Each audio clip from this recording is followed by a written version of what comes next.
जब मैं average student से टॉपर बनी थी तो मेरे काफी सारे फ्रेंड्स मेरे से पूछते थे यार तेरा टाइम पीरियड क्या है, तू कैसे पढ़ती है, कितने घंटे देती है, ये सारी चीजें वो पूछते थे। बट मेन चीज कभी किसी ने पूछी नहीं, तो मैंने कभी बताई नहीं कि मैं ऐसा क्या कर रही थी उन लोगों से अलग कि मेरे मार्क्स बायो में ज्यादा आते थे या कोई और सब्जेक्ट में ज्यादा क्यों आते थे। तो वो राज जो मैंने आज तक किसी को नहीं बताया, आज मैं तुम्हें बताऊंगी। वीडियो के एंड तक बने रहना, फ्री ऑफ कॉस्ट है, मैंने कभी पैसे खर्च नहीं किए, तुम लोगों को भी खर्च करने की जरूरी नहीं है, ठीक है। वो चीज तुम फ्री में डाउनलोड करके अपनी रैंक बढ़ा सकते हो, तो बने रहना लास्ट तक और स्टे पॉजिटिव। तो सबसे बड़ा क्वेश्चन जो हर बच्चा अपने आप से पूछता है, जब मैं स्टूडेंट थी और किसी और के मार्क्स ज्यादा आते थे या मेरे खुद के मार्क्स मेरे पिछली बार से कुछ कम आ रहे होते थे, मेरे मन में बस एक क्वेश्चन होता था, ऐसा मैं क्या नहीं कर रही हूं जो एक टॉपर बच्चा कर रहा है और एक एवरेज स्टूडेंट नहीं कर पा रहा है।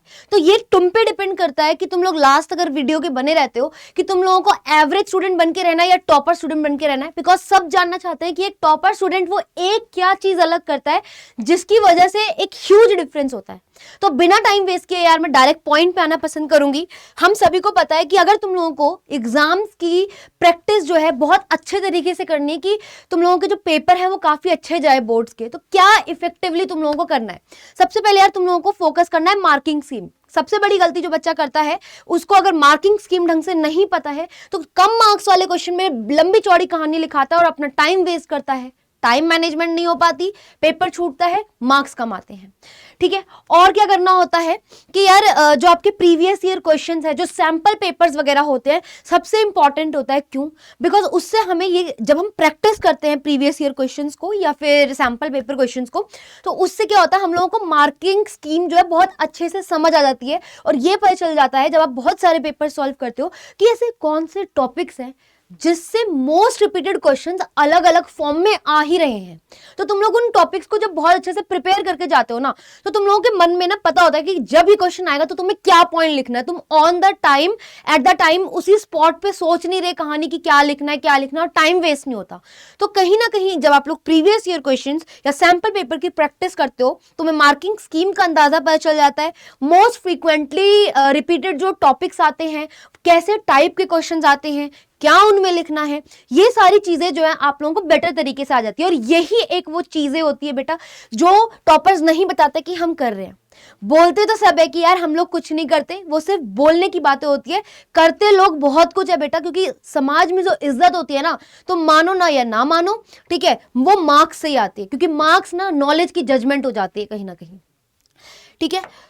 तो अब मैम अगर हम पीवाईक्यू करते तो उससे क्या होगा यार, तुम्हें उससे ये पता चलेगा कि किस तरीके से over the period of time exam का जो पैटर्न है वो चेंज हो रहा है, किस टाइप्स ऑफ क्वेश्चन जो है कैसे किस तरीके के आने लगे हैं, कौन से टॉपिक्स बहुत ज्यादा रिपीट होते हैं, कौन से टॉपिक्स रिपीट होते हैं और कौन से किस लेवल के क्वेश्चन किस टॉपिक से आते हैं, किसमें तुम्हें ज्यादा मेहनत करने की जरूरत है।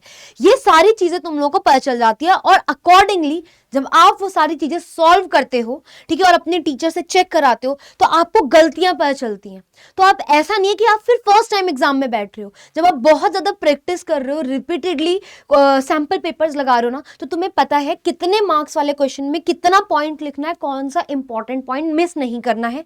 प्लस में जो फ्रीक्वेंटली रिपीटेड क्वेश्चन होते हैं वो बार बार जब तुम लिख लिख के प्रैक्टिस करते हो तो तुम्हें कहीं ना तुम्हारे जहन में बैठ जाते हैं। और जब वो फाइनल एग्जाम में आते हैं ना, तब तुम्हें टाइम वेस्ट नहीं करना ये सोचने में क्या लिखना है, तुम डायरेक्टली लिखते हो पॉइंट टू पॉइंट, और वो ऐसा लिखते हो ना कि कोई मार्क्स नहीं काट सकता।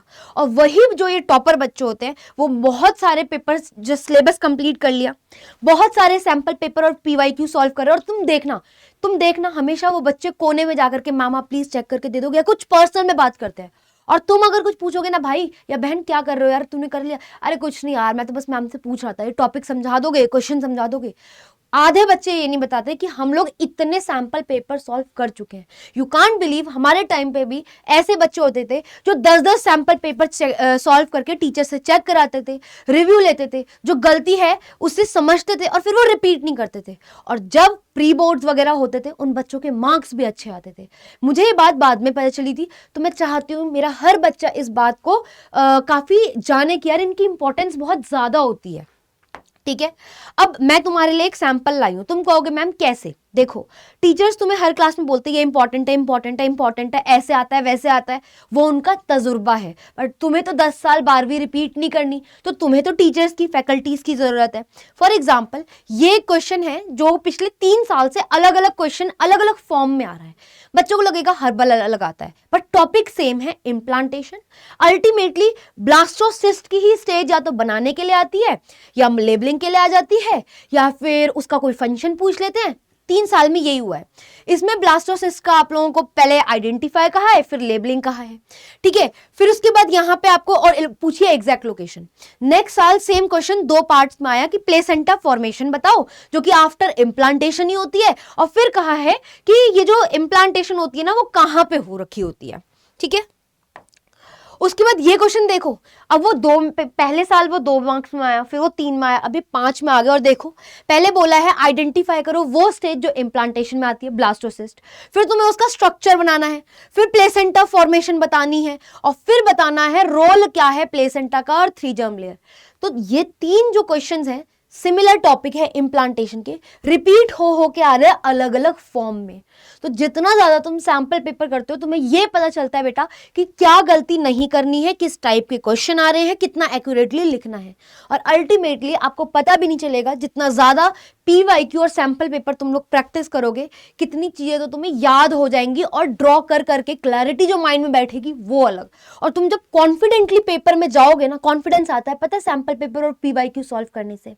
जब तुम वो चीजें कर लोगे और जिस दिन तुम पेपर बैठने जाओगे जहां बच्चे कांपते हैं, वहां तुम लोग कॉन्फिडेंट होगे पेपर कर रहे होंगे, और बहुत श्योर होगे कि यार हमारा पेपर अच्छा गया, अच्छे मार्क्स आएंगे। और फिर वही कॉन्फिडेंस तुम्हें बूस्ट करेगा तुम्हारे सीयूईटी में एग्जाम फोड़ने के लिए। याद रखना ये बात कभी कि मैंने बोली थी तुम लोगों को, ठीक है।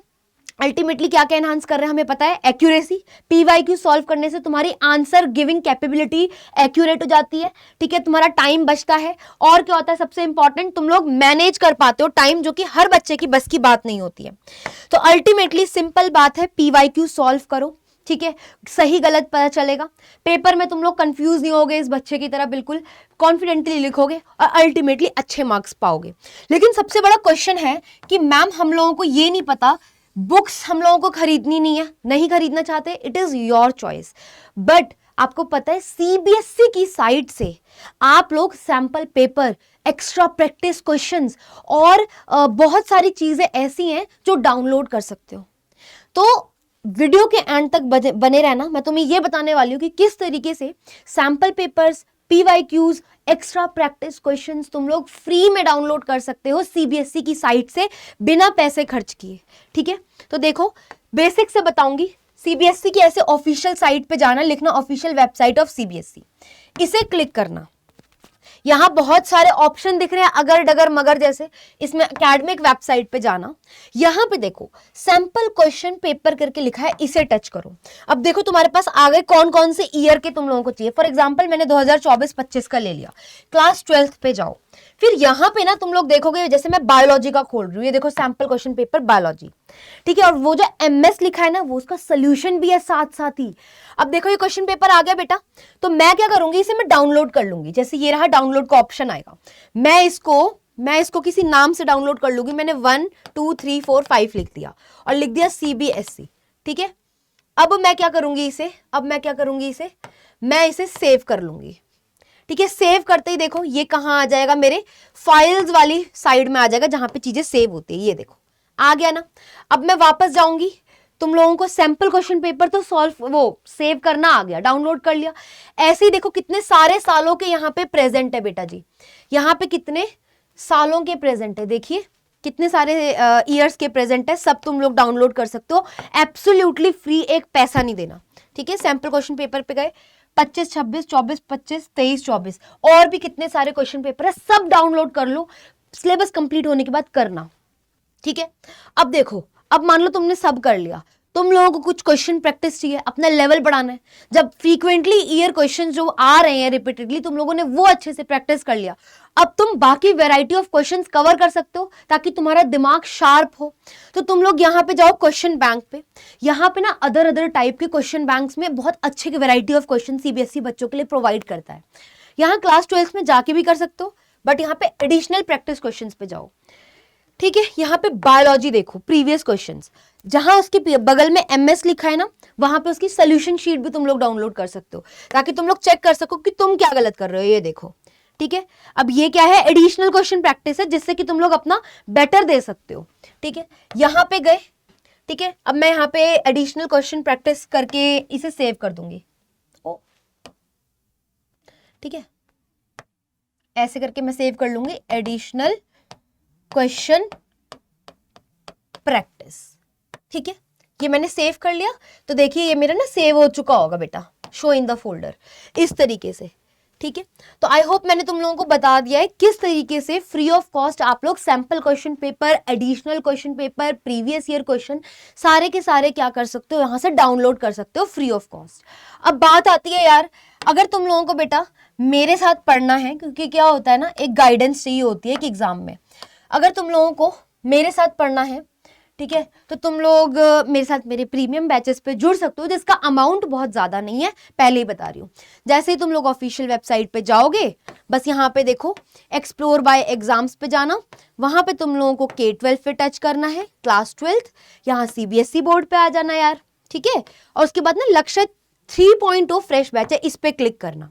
जैसे ही तुम लोग इस पे क्लिक करते हो, यहाँ मोर ऑफर्स पे जाना, ये पहले वाला कोड जो लगा होता है ना ओरिजिनली, इसे हटाना, बिकॉज जब आप अपनी फैकल्टी का कोड यूज करते हो बेटा, आपको एडिशनल बेनिफिट मिलता है। जैसे मैंने निशा 21 डाल दिया, अप्लाई किया, तो देखो केवल 3883.32।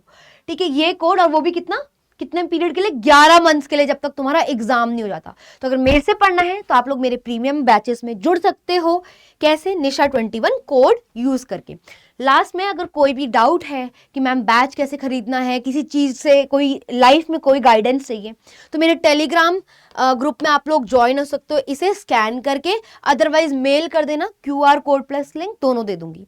ठीक है, अब मुझे कमेंट करके बताओ कि तुम में से कौन कौन बच्चे ने ये चीज समझ ली है कि तुम लोग previous year question plus sample paper बेटा सॉल्व करके एक एवरेज स्टूडेंट से टॉपर बनने के लिए रेडी हो। कमेंट में जरूर बताना। ठीक है, और कोई भी डाउट हो तो यार शर्माना मत, जो बच्चे हेजिटेशन करते हैं याद रखना वही नहीं बढ़ते आगे। तो निशा मनराल CUET बायोलॉजी को फॉलो कर लेना टेलीग्राम पे, और मेल कर देना अगर कोई भी दिक्कत हो, मैं तुम लोगों के साथ हूँ। ठीक है, बाय।